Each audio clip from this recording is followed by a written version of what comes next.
Hi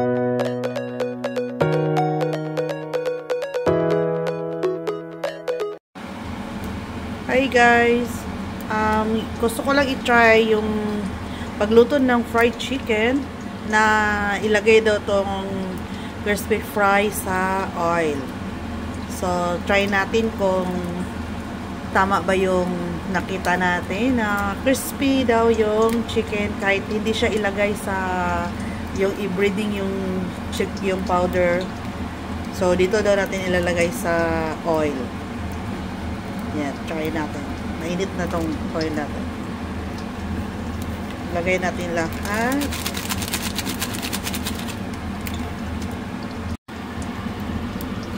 So, ayan.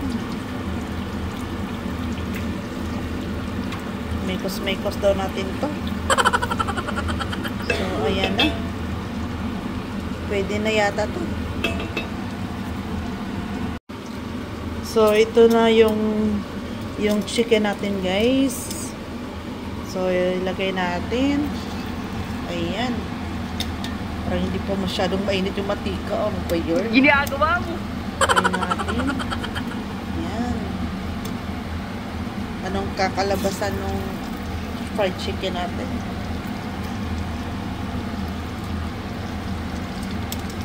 Check natin. So, ayan. Ito muna yung ilagay natin ilang piraso para maganda yung pagkaluto. So, ayan. Antayin muna natin, guys, hanggat maluto. Ayan, kumukulo na yung oil. Ayan na, kumukulo na yung ano natin, guys, niluluto natin. So, antayin muna natin hanggang mag golden brown yung ating fried chicken.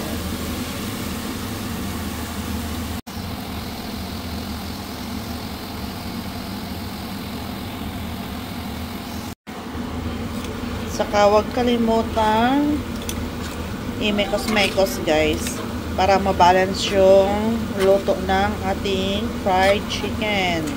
Kunting-kunti na lang maluluto na ito.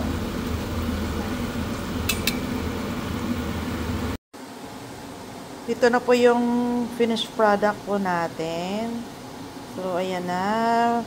Napakasarap na fried chicken. So, pwede pala natin gawin yung technique na yan. So, ayan. Crispy pa din yung chicken. Crispy yung chicken natin, guys. So,